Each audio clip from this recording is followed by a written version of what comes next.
to the Rebel Alliance Briefing Room podcast. We are here to podcast about anything and everything Star Wars with you. Please visit our website where you can play current and past episodes. That's https://RABR KyleJohansson.us. That's RABR.KyleJohansson.us. On the left-hand side is a navigation menu. You can use this to learn how to load the Rebel Alliance Briefing Room podcast on your Android or Apple phone and tablet. And we have direct links to our podcast on Apple and Google Podcasts. Please participate by connecting to our social media, answering questions of the week, or submitting feedback directly from the site. Again, all of these are available at the Rebel Alliance Briefing Room website at RABR.KyleJohansson.us. And now, it's time to talk Star Wars. I am Kyle John Johansson, and this is Andrew Scott Sutton. Say hello. Hello, part two. Hello, back again. Take two. Back again.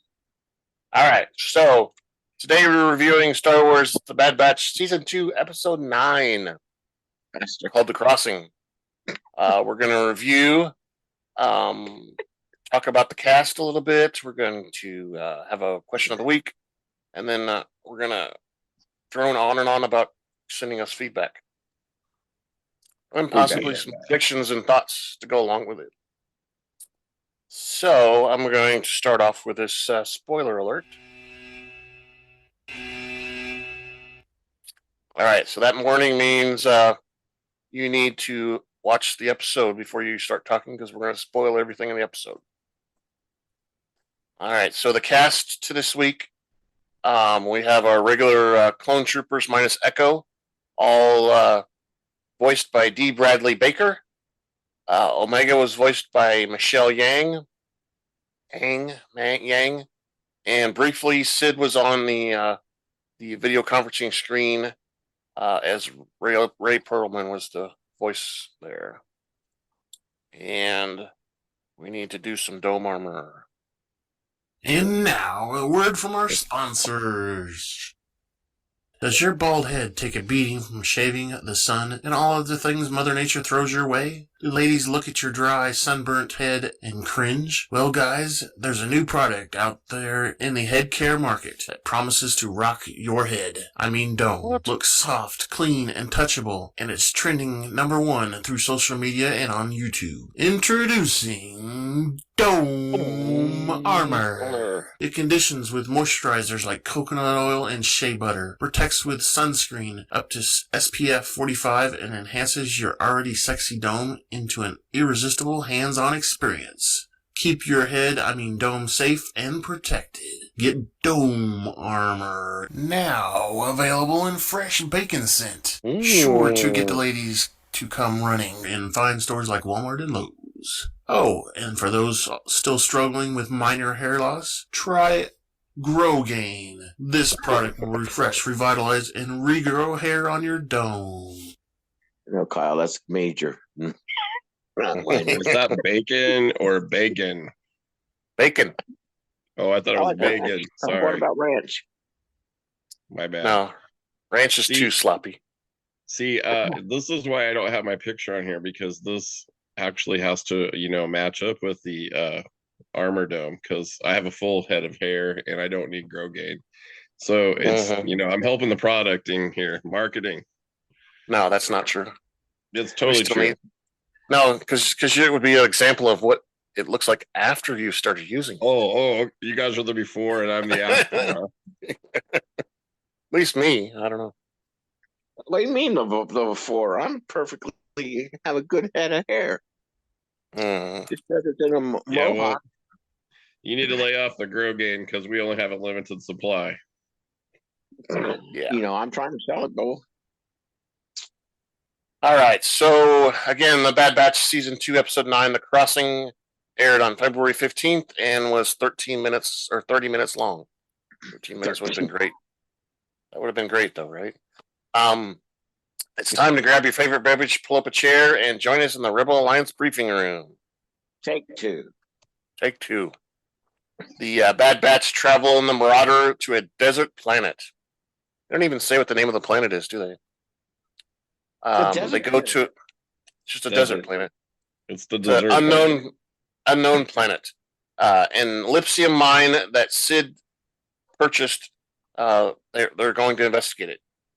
Sid wants the clones to excavate the volatile mineral, which Tech likens to a thermal detonator in raw form. Of course, Wrecker likes that. He's pretty enthusiastic and wants to get in there and play with his stuff. Boom, boom. Boom, boom. Yeah. Tech unseals the mine, and Hunter notices that the storm is shifting away from their position, but decides that they can proceed anyway. He assigns Omega and Wrecker to serve as sentries. Tech immediately disagrees and says that since Echo is gone, they're a man down and need Wrecker inside the mine. Omega agrees to serve as lookout, and Hunter warns her that the presence of poachers in the area and to warn them about any strangers. Don't talk to strangers, right? Wrecker elects to stay behind with Omega. Unknown to the Bad Batch, they are being watched by a masked figure. Stranger danger. Stranger danger. Exactly. He's scanning with his pair of macro binoculars. Inside the mine, Hunter and Tech find that the mine is nearly depleted of Ipsium. Tech thinks that Sid has been misled, while Hunter resolves to recover the Elysium they can find. They go deeper into the mine. Tech finds a faint reading and asserts that the Elysium will be difficult to reach. Hunter proposes digging a huge hole, but Tech warns that the risk of destabilizing the mineral, causing a destructive chain reaction. Fall down and go boom. Hunter asks what he suggests. No boom boom. No boom boom. Outside the mine, Omega confines that it is weird not having Echo. This is, like we said, this is where the after-school special stuff starts. Wrecker thinks that she will get used to it. Hunter contacts her via comlink, telling her that they need her inside the mine. Tech tasks her with drilling a hole into the fossilized quartz until she reaches the active Elysium inside. He warns her repeatedly to be careful due to the volatile nature of the mineral. Omega complains but begins drilling and complaining and drilling and manages to extract the yellow Elysium rod. So why does it glow blue and come out yellow? Because the crystal on the outside is blue and the stuff on the inside is yellow. Ah, okay. It's fluorescent lighting. It changes the hue. Mm-hmm. If it was LED, it'd be better. Omega places it inside the canister and they task her with retrieving more of the mineral. Meanwhile, the masked stranger approaches the Marauder on a speeder bike. Back at the mine, the Bad Batch reunite as Wrecker warns the storm is changing course, prompting Tech to remark that the weather patterns are sure irregular on this planet. Hunter says that they have retrieved what they came for and should return to Ord Mantle. However, they discover someone stealing the Marauder. No! Look at it go! What's going on here? Break on. Somebody left the keys in it. Exactly. Oh yeah, and left the keys in it too. Yeah. Dang it. Good. Forgot to lock the door. Told Omega not to do that anymore. Sounds like something Kyle do. Nope. Hunter is angry with Wrecker for neglecting to do his sentry duties. Wrecker protests there was nobody there, but Tech disagrees. Of course there had to be somebody there. They wouldn't have stolen it if there wasn't anybody there. Omega asks if they have a way of retrieving the Marauder. Tech asks Wrecker how he could have missed the ship being compromised. Wrecker accuses the others of distracting him. With a storm approaching, Hunter suggests that the group should seek shelter in a near town. Tech uses his scanner to find out that there is a spaceport 40 clicks away from the mine. They suggest they could. He suggested that they could probably find a ship there. Of course, Wrecker grumbles. That's quite a distance. Right. While Tech responds that that's the only way. Hunter leads the group through the canyon. During the journey, Omega tries to contact Echo, but Hunter points out that he is too far away for comlinks. Tech reveals that Echo disabled his comlink, believing he is on a sensitive mission. The group senses movement, and suddenly a herd of antelope-like creatures appear in the distance. Simba! Yeah. The clones use grappling hooks to reach the root and pull themselves off the ground. Don't shoot Bambi. Yeah. Wrecker is carrying the ellipsium canister but drops it. Tech urges him to retrieve it, and he dives down and uses his body to shield the volatile material. The herd passes and the clones descend down. Tech warns Wrecker to be more careful, prompting Wrecker to ask him to carry it instead. The clones then flee and the descending storm, which soon the clouds overcome them. Tech spots another mine, and with his sensors, while fleeing inside the mine, Tech drops the ellipsium canister. The heck, man? You just complained, now you're dropping it too? What the heck? Hot potato. Yeah. A thunderbolt bolt strikes, causing the explosion that dislodges the debris from the canyon. A thunderbolt. Did you just say Thunderbolt? A thunderbolt. Maybe it was Thor. They're having good luck. Exactly. It was Thor. The clones retreat further inside the mine for safety, and Tech points out they are now trapped and have lost their ellipsium. Wrecker asks how it's his fault, and Tech responds that if he had been alert, and they would have been on their ship and safely away with the mineral. Doggy. Hunter intervenes and convinces the clones that they have to dig their way out. Wrecker agrees. While the clones remove rock and debris, Omega realizes that the Marauder transporter is no longer relaying a signal. Tech surmises that it was disabled by the thief, while Wrecker grumbles again. Omega asks how they will track the ship. Hunter responds they should focus on digging themselves out. Tech agrees and says it is unlikely that the Marauder will be recovered. Omega refuses to lose hope, but Tech tells her that they can acquire another ship. My dolly. Yeah. Omega responds, but it's our home. Oh, I got my stuff on there. My little dolly. My dolly. My little dolly that I stole from Wrecker. Maybe if I click my heels, I can go back home. I think I can. Yeah. Omega responds, and they don't want to lose the ship like they lost Echo. Hunter explains that Echo is on another mission. Omega counters that he will not be here, and they are supposed to be a squad, a family together. Hunter counters that the Bad Batch predated Echo and will exist after him. When he asks what her issue is, Omega tosses a device towards him and walks away to be alone, to cry and pout. When Tech says he only stated the truth, Hunter responds that she is just a little kid, you know. She already knows the truth. Come on.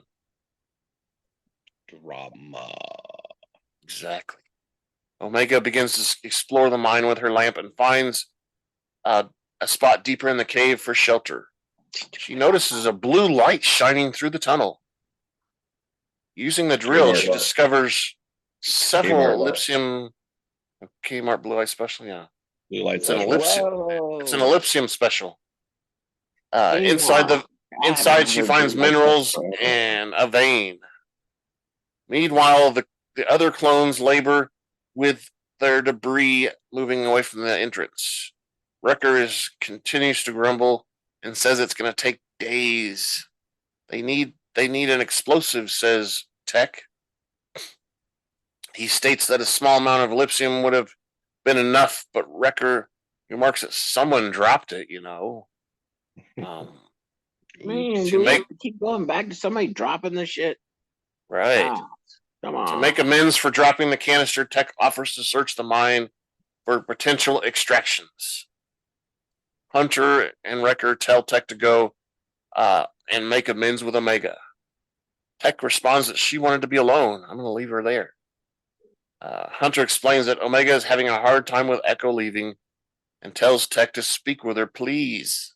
You're the one that insulted her anyway. Tech agrees and walks inside the mine. Meanwhile, Omega examines the glowing blue ellipsium mineral. Tech catches up to her and discovers that Omega has found a large cavern of ellipsium. The two conclude that they could use some of the ellipsium to blow their way out of the cavern. Since the ellipsium is more pure than what they found in Sid's cavern, he tells her to extract as much as they can. When Omega asks if he trusts her to do that, Tech responds that he knows she is fully capable of the task. Omega asks Tech to retrieve some more empty vials from her satchel. Working together, they manage to retrieve enough mineral to fill several vials. While reaching for the ellipsium mineral, Omega slips and loses her balance. She struggles to clean the rock face. Tech tries to reach her, but she falls down the chasm. Oh no! Hello, hello. Tech decides, without knowing what's down there, to jump in after her, and ends up in an underground. They both end up in an underground aqueduct. And it's over. The end. That's it. Show's over. Hey, which one? They both died. Tech manages to rescue her. Oh, okay. He rescues her so she doesn't drown. Oh, wow. That's okay. That's good. And then, okay, now we go back to the boulders, and Hunter and Wrecker are still moving boulders. And Hunter senses movement, weirdly enough, and tries to contact Tech and Omega, but receives no response. Uh-oh, something's wrong. They must rush deeper into the mine and rescue them. Meanwhile, Omega and Tech are swept by the rapids into the waterfall that leads to an underground shore. And they're under the water for quite a long time. Tech manages to reestablish contact with Hunter and explains that they took an underwater detour. Hunter asks, "Where are you at?" Tech says, I don't know. It's a good question. Recalculating. He tells Hunter to stand by. The two soon discover light, which Tech deduces is a passage to the outside wall. Tech suggests using the Elysium to blast their way out. Tech tells Hunter they have found an alternate way out, but Hunter needs to retrieve all of their gear. Following Tech's instructions, Wrecker and Hunter retrieve Omega and Tech's gear, and Tech instructs them to scale down the narrow crevasse and ride the rapids down the waterfall. He warns them not to compromise the minerals, because they blow up easily, right? Wrecker thinks this plan is too difficult and grumbles. Nothing bad's going to happen with volatile minerals in glass vials in a loose satchel. Nothing could happen. Wrecker knows it already. He's like, man, that's explosive stuff. I like it. No boom boom. It's gonna go boom. All right. Tech tells Omega that once the others join them, they will find a way out of the mine. Omega points out that they have still lost their ship, and they're stranded, and we don't have Echo to contact. Tech responds that they do not need help and will figure a solution out as they always do. Omega is still upset, but the tech regards change is a fundamental part of life. Omega asks why is he not bothered that Echo has left.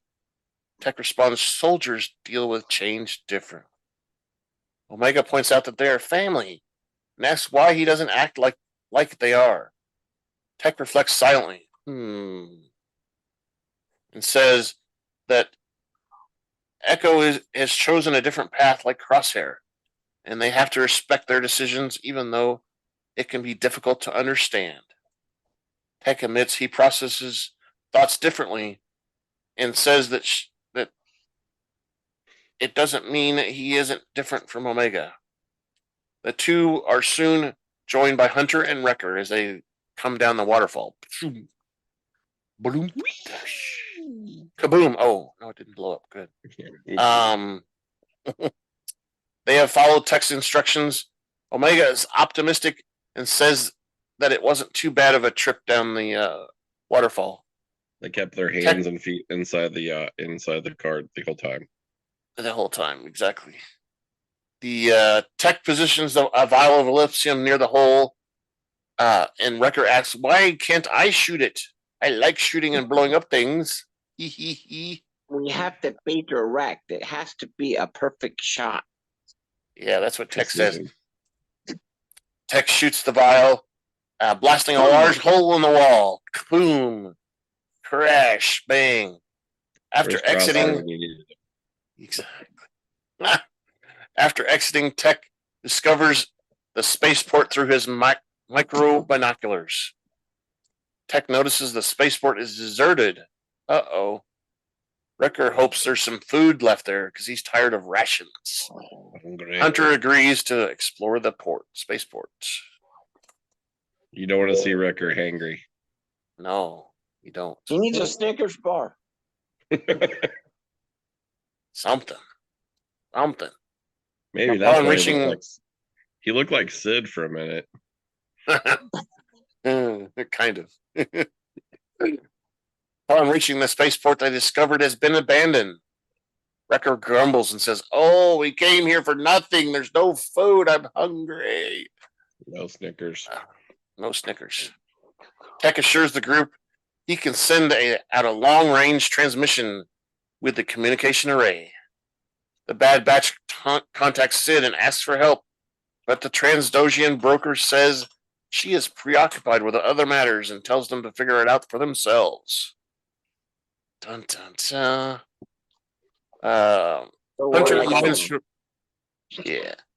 Hunter reminds her that she's the one that sent the Bad Batch on the mission.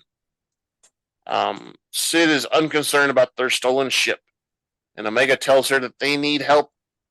While Tech is gone, reminds Sid how they helped her to settle her problems with Roland and Gringy. So she really doesn't want this ellipsium. Maybe she just needs to get him out of town for a couple of days. What's her underplot? Exactly. Good question. Maybe she's selling it to Roland and Gringy since they were mentioned. Maybe. Sid relents and says that she will come in a few days. That won't work. Yeah. Hunter protests. They don't have any rations. As Sid ends their transmission. What about an Uber? Then Wrecker's like, "What are we gonna do? Come on, we're here by ourselves. No ship." Just a whole bunch of volatile explosives. What can we do on a deserted planet? Yeah, let's just blow some of that stuff up. That'll be fun. Omega says they will figure it out as they always do. Kill Bambi. Need to turn that planet into a rifle range for the stormtroopers. Exactly. Kill Bambi. They could do that. They could go get some antelope. Kill Bambi, cook it over a spit, and they'd be having good time. Some range time. Yeah. Yeah, they should. They should. All right, so that's the credits, and that brings up our question of the week. What will the team break away from Sid now that she has rejected them? What do you think that's a full-on rejection, or you think she has a backstory of why she can't get him? Maybe You think she's both. in trouble again? Maybe both. I think Seems she's like in trouble. I think she's always got something going on. I think she's in trouble. She had too many irons in the fire, and she can't deal with them right There now. you go. That's it. That's what my dad would say. The Empire is moving in, and she's more focused on saving her own bacon. Yep. That's true. All right, so what'd you guys think about the episode? Was it a fairly good episode? Was it a boring filler episode? Yeah, it's a good episode. I guess I have to come pretty back good. next week. Yeah, it was kind of a cliffhanger, right? We didn't. What's It going to was a happen? Oh no! teenage angst episode. Yeah, It's a this could have growing been pains. this could have been broadcast on the Hallmark Channel, right? Yes. Oh my God! Yeah, or Lifetime. Lifetime. Yes, for sure. Yeah, Lifetime. Yeah, maybe Lifetime. Lifetime. Sometimes they have some pretty good, almost sex scenes too. If Oh it my had some more God. ellipsium, it could have been on TNT. So Yeah, there you go. There you go. There you go. During that, does Amy make you turn away? No, no. He know Wookie. You know Wookie, Kyle. Yeah, sure, whatever.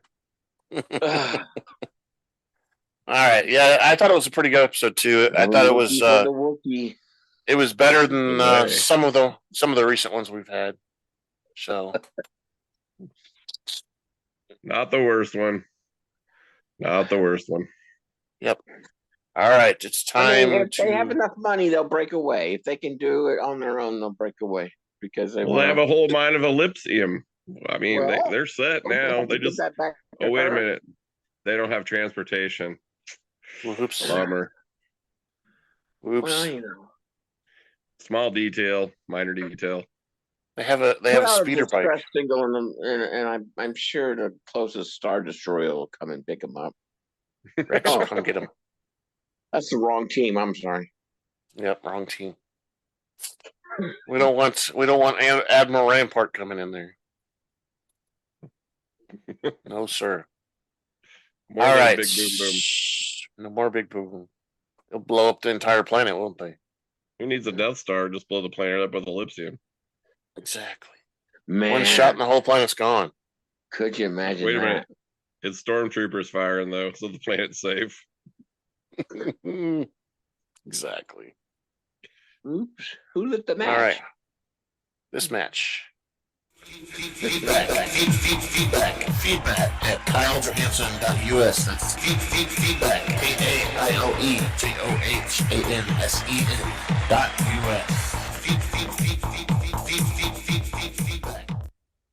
All right. Scott says we have to have some feedback, so you better start sending some feedback to us. Yeah, or I'll come get you. All you people on Spotify and Gio Savin, Scott's going to come to your house if you don't give him feedback. He has a So unique set of skills. If that don't work, I'll send Rick. Yeah. Hey, wait a So minute. we have that I'm still in Witness Protection Program. That's not my real name. Oh. Okay, George. So, yeah. Close. Rooster.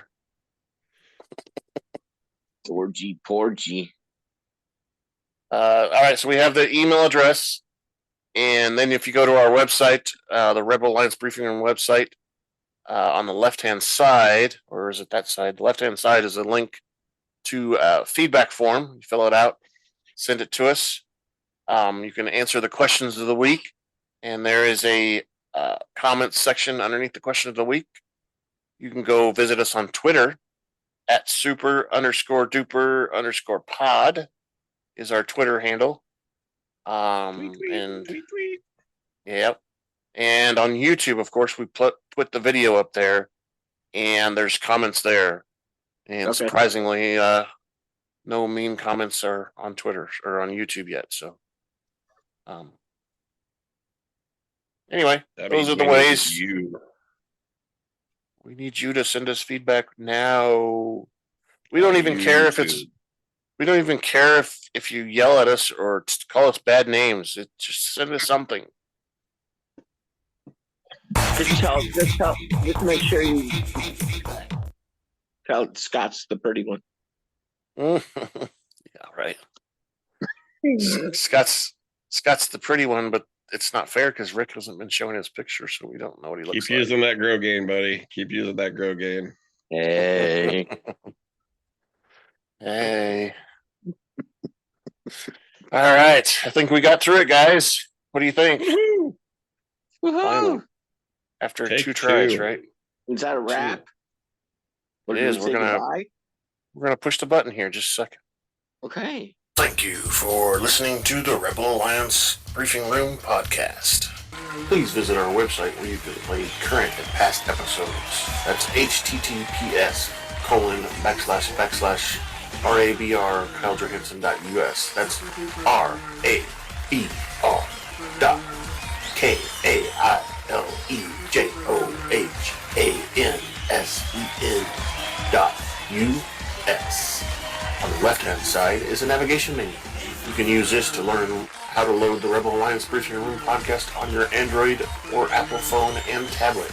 And we have direct links to our podcast on Apple and Google Podcasts. Please participate by connecting to our social media, answering questions of the week, or submitting feedback directly from the site. Again, all of these are available at the Rebel Alliance Briefing Room website at RABR.KyleJohansson.us.